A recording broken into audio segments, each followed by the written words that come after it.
पता है, हिंदुस्तान के अंदर अगर अच्छे और बुरे की पहचान अगर करनी हो तो बड़ा सिंपल होता है। मान लीजिए कि एक ट्रक जा रहा है और वो टकरा जाता है और उसके अंदर बहुत सारी कोल्ड ड्रिंक्स, चॉकलेट्स हैं।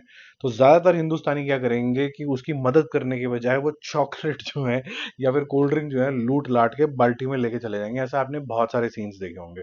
बहुत कम ऐसे होंगे जो उसकी मदद करेंगे ताकि ये जो ड्राइवर है या फिर कोई उसका कंडक्टर है उसको कोई घाटा ना हो जाए। ठीक है, बट हिंदुस्तानी हिंदुस्तानी है, वो इसी तरीके की बिहेवियर करते हैं। और बहुत से ऐसे सीन रेप्लिकेट होते हैं जब भी हम चाइना देखते हैं या फिर कोई वेस्टर्न कंट्री देखते हैं। उनको चाहे जितना मर्जी कोस लें, वहां पर आपको दिखता है कि लोगों ने कितने अच्छे तरीके से वापस से उसको स्टैक करके रैक में रख दिया और मदद करी गरीब लोगों की। ठीक है, मदद गरीब कौन से, जो ड्राइवरी कर रहा है वो गरीब ही होगा। ठीक है, तो इस तरीके से मदद होती है। बट हिंदुस्तान के अंदर थोड़ी अजीब तरीके की चीज चलती है। तो ट्रोलर की जो ब्रीड होती है ना, वो भी कुछ इसी तरीके की होती है कि अगर कोई दब रहा है तो उसको इतना दबाओ, इतना दबाओ, इतना दबाओ कि मजा ही आ जाए। ठीक है, ये पूछो कि क्यों दबा रहे हो, ये पता नहीं, लेकिन हम दबा रहे हैं क्योंकि मजा आ रहा है। बहती गंगा में एक आधा हम भी लगा देंगे। तो मतलब अल्फा के साथ भी मुझे लगता है यही हो रहा है। वो गुदे वाले लोग जो ये बोले कि भाई एक मिनट, काय को, क्यों, कैसे, क्यों कर रहे हो, वैसे वाले लोग बहुत ज्यादा कम है। तो मुझे ना तो अल्फा पसंद है, ना तो मुझे वाईआरएफ पसंद है, ना मुझे कोई आलिया भट्ट पसंद है, ना शर्वरी पसंद है, ना बॉबी देओल। मैं किसी का कोई सो कॉल्ड भक्त या फिर कुछ नहीं हो। बट इतनी अननेसेसरी ट्रोलिंग के बाद ऐसा लगता है कि इस फिल्म के लिए चाहे वो 1 रुपया कमाए सिर्फ, लेकिन you will stand by the film till the time the first show is at least released. That show will tell us whether the your consumer, the viewer, has really liked the concept or not. Until then it is all nonsensical to bash it left, right and center unnecessarily. तो जब तक इसका first day first show नहीं आ जाता और public ये नहीं बोल देती कि भाई साहब नहीं, मेरे को अच्छी लगी नहीं, बुरी लगी है, जबरदस्ती इसकी चीथड़ पतेड़ करनी है, मैं तो नहीं करूंगा ऐसा। जैसे कि मैं वापस आऊंगा, इसके साथ भी बेचारी फिल्म के साथ यही हुआ था कि पहले चीथड़ पतेड़ होनी शुरू हो गई, वो हिंदुस्तान पाकिस्तान। हम जितना भी एजुकेशन कर लें, जितना भी हम ये बोल दें कि हमारे अंदर मेच्योरिटी आ गई है, वो समझ ही नहीं आता। हम किस पीरियड की बात कर रहे हैं, किस पीरियड की बात यहाँ पर हो रही है। यहाँ पर तो ऐसे अगर आप महाभारत में दिखाओगे तो फिर शकुनी मामा कहाँ से आए थे, अफगानिस्तान से आए, तो अफगानिस्तान में से किसी की शादी हो गई थी यहाँ पर।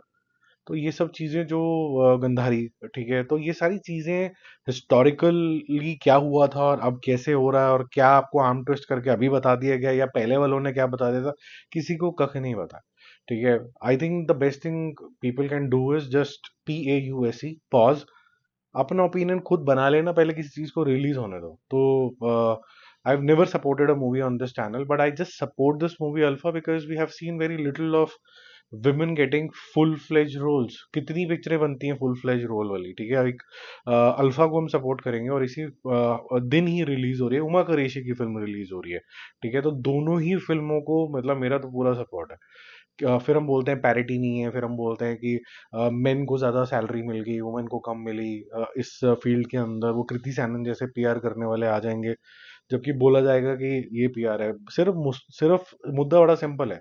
आज की डेट में अगर आप गवर्नमेंट से अलाइन नहीं होते हो तो आपकी फिल्में आजकल नहीं चलती हैं। आपके पीछे बॉट्स छोड़ दिए जाते हैं। बड़ा सिंपल सा है ये, पता नहीं बुद्धू लोगों को कब समझ में आएगा। आप अगर कोई कंफ्लिक्टिंग स्टेटमेंट नहीं देते हो कि कौन आ रहा है और किसके लिए आ रहा है, इसको बोल दो वो आ रहा है तभी चलती है पिक्चरें, या फिर आप कोई ऐसा एक नरेटिव सेट कर देते हो कि किराया किसी गवर्नमेंट ने, एट्रीब्यूशन किसी और को चलाया जाता है, तब लोगों को बहुत मजा आता है। क्योंकि वो फॉल्स नरेटिव है। ठीक है, वो आज का नरेटिव है, कोई और गवर्नमेंट आएगी वो फिर अपना नरेटिव चलाने लग जाएगी और ये बुद्धू लोग वहां वहां वहां पर मनोवर हो जाएंगे। कोई भी वाइट कुर्ता पजामे में आया हुआ जना सुबह ये डिसाइड नहीं करता है आपकी और मेरी सेवा करनी है, उसने सिर्फ अपने जेब भरने हैं। जब ये लोगों को क्लैरिटी आ जाएगी ना तो थोड़ी सी अकल भी आ जाएगी। और मेरे समझ के हिसाब से शायद बहुत सारे लोग अग्री भी करेंगे, डेमोक्रेसी सबसे बड़ा फार्स है। कम से कम पहले ये तो पता होता था कि राजा कौन है, उसका बेटा कौन है, उसके खानदान में कौन है, किसको हम बनाने लगे हैं अपना राजा, वो हमारे साथ क्या करने वाला है। यहाँ कुछ नहीं पता। वो मुंह पे भी आके बना कर सकता है कि जी मणिपुर में क्या हो रहा है, मणि वहां पर क्या हो रहा है, नीट के पेपर क्यों लीक हो गए हैं या फिर एथेनॉल क्यों डाल रहे हो, हमारी कोई सुनवाई नहीं है। हम इलेक्ट तो कर रहे हैं लेकिन हमारी कोई सुनवाई नहीं है, ट्रूली स्पीकिंग। ठीक है, तो ये थोड़ा सा सैड सिचुएशन है और लोग इसमें बह भी जाते हैं। थोड़ा अजीब है। Coming back to the movies, मैं वापस आऊंगा का डे 21 है और बहुत अच्छे तरीके से मतलब स्टेबल है, ये सेंसिबल लोगों को पसंद आ रही है। ये मेरे ख्याल से ये मूवी शूगियंस वाली ब्रीड है, जिनको पिक्चर को पिक्चर की तरह देखना आता है, उनको पॉलिटिकल अफेयर भी समझ में आते हैं।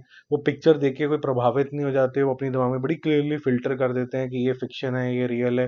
वो पिक्चर की तरह देख के आ जाते हैं। जो अंगूठा छाप लोग हैं वो फिर ऐसी हरकतें ही करेंगे, वो फिर उसको सच मान लेंगे, वो उसको एजुकेशन मानने लग जाएंगे। वो बोलेंगे ये जो पिक्चर में हमने देखा यही सच है। बहुत सारी पिक्चरें ऑफ लेटली इस तरीके का ज्ञान पिलती हुई नजर आई हैं।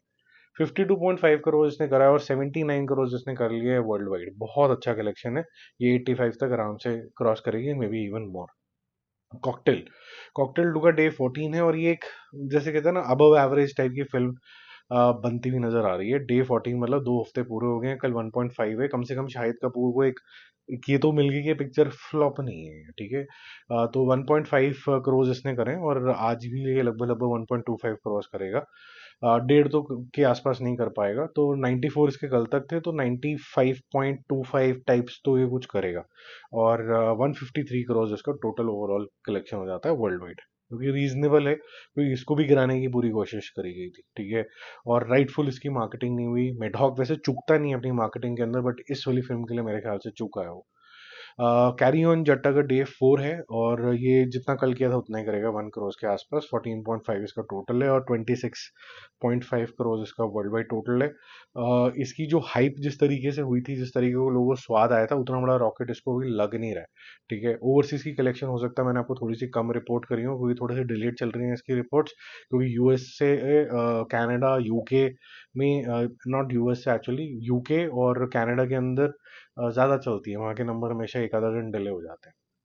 Welcome to the jungle day 7, इसके करीबन करीबन 6 साढ़े 6 करोड़ होंगे आज। थोड़ा सा ड्रॉप है डे 7 के अंदर, पर तब तक ये बहुत सिग्निफिकेंट नंबर्स ऑलरेडी कर चुकी है। तो 92 + 6 98 करोड़ हो चुके हैं और लगभग लगभग 135 वन एक्चुअली 137 करोड़ जो है इसका वर्ल्ड वाइड टोटल है। तो जल्दी 150 करोड़ क्रॉस करेगी। क्या ये वो फिल्म होगी कि वो 200 करोड़ क्रॉस कर जाएगी? टाइम बताएगा, अल्फा की रिलीज बताएगी। अल्फा हमारा नेक्स्ट टॉपिक है और अल्फा में मेरे ख्याल से लोग बस सिर्फ नाम से चढ़ गए हैं। अगर आप रणबीर कपूर का कुछ भी निकालोगे तो चढ़ गए हैं लोग, अगर आप कुछ भी आलिया भट्ट का निकालोगे तो चढ़ जाएंगे लोग। आप जबरदस्ती शर्वरी को बोलते थे कि उसको बिल्कुल एक्टिंग नहीं आती, अचानक से क्योंकि अल्फा से कंपैरिजन करना, तो कितनी अच्छी स्माइल है, she is very cute, she is good, no she is talented. जो वेदा आई थी इसमें बहुत अच्छी एक्टिंग करी थी, तब रिकॉग्नाइज किसी ने नहीं किया। आज अचानक से उसके ऊपर स्पॉटलाइट आ गई है बिकॉज डिग्रेड करना है। तो मुझे नहीं लगता कि ये राइट अप्रोच है और it's a very poor strategy. जो भी ये लोग हैं जो बॉट्स की तरह काम कर रहे हैं, वो डिग्रेड करने की कोशिश कर रहे हैं, निट पिकिंग कर रहे हैं। वो फिर पुराना कोई शॉट जिसके अंदर कोई गंदी शक्ल बन जाती है ना कई बार कैमरा के सामने, देखो इसको तो एक्टिंग ही नहीं आती, वो फिल्में जो ऑलरेडी सुपर हिट हो चुकी हैं लेकिन लोग लगे हुए हैं उसके अंदर। तो मुझे इस चीज़ से बड़ी खुंदक आती है कि बिना किसी का आउटपुट आए हुए अगर आप ऐसे करो, जहां आपको आउटपुट नजर आ रहा है कि ये गलत है, जैसे टॉक्सिक। आपको पता है कि आप बड़ी संस्कार संस्कार की बातें करते रहते हो, हमेशा ये बोलते हो कि साउथ वाले बड़े संस्कारी, ये संस्कार है जो आप दिखा रहे हो। It is almost like a porn movie that you are seeing यार, it is just some filtration here and there. तो why are you doing this if you are so संस्कारी? और इससे पहले यश के कितने इंटरव्यू आए हुए हैं कि मैं ऐसी कोई फिल्म नहीं बनाऊंगा जिससे फैमिलीज जो है ऑकवर्ड फील करें। तो इससे कुछ ऑकवर्ड फील नहीं हो रहा है, या वो अपने बच्चों के साथ जाके देख सकते हैं फिल्म, और हम फिर भी उसको अप्रिशिएट करेंगे। चलो ठीक है, इस तरीके का भी एक जॉनर होता है, इंडिया में आने दो। लेकिन ये तरीके की सपोर्ट जो होती है वो हिंदी सिनेमा को कभी नहीं मिलती है। एनीवेज, ये करीबन 2.5 करोड़ का एडवांस बुकिंग अल्फा कर चुका है। लगभग लगभग 4.5 करोड़ की ब्लॉक टिकट्स हैं जो लोगों ने स्क्रीनशॉट लगा लगा के एज अ कॉर्पोरेट बुकिंग बना दी, क्योंकि बुद्धू लोगों को ब्लॉक टिकट्स नहीं पता और कॉर्पोरेट बुकिंग नहीं पता। कॉर्पोरेट बुकिंग के अंदर आपकी जो टिकट्स होती हैं वो सोल्ड ऑफ हो जाती हैं। उस सोल्ड ऑफ के अंदर वो जो होती हैं जेबों में रहती हैं प्रोड्यूसर साहब के, वो फिर आगे कैसे भी बांटते हैं उसको। ब्लॉक टिकटें कुछ और होती हैं। ब्लॉक टिकटें जो करते हैं वो पीवीआर और इस तरीके के बहुत सारे जो सिनेमा हाउसेज होते हैं, एग्जीबिटर जिनको कहा जाता है, वो करते हैं। वो क्यों करते हैं? क्योंकि उनको पता है कि लास्ट मिनट हमारी इतनी एली सेल हो जाएगी।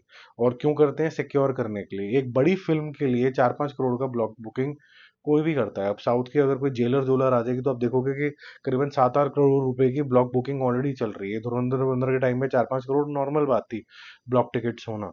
बट ये कॉर्पोरेट वाला दे देना शक्ल, क्योंकि अगर टोटल सारी टिकटें मिला के 4.5 करोड़ हैं और 2.5 करोड़ तो वैसे ही हुआ है, तो 2 करोड़ रुपए का सर ब्लॉक टिकट है। 2 करोड़ रुपए नेशनली, इट्स पीनट।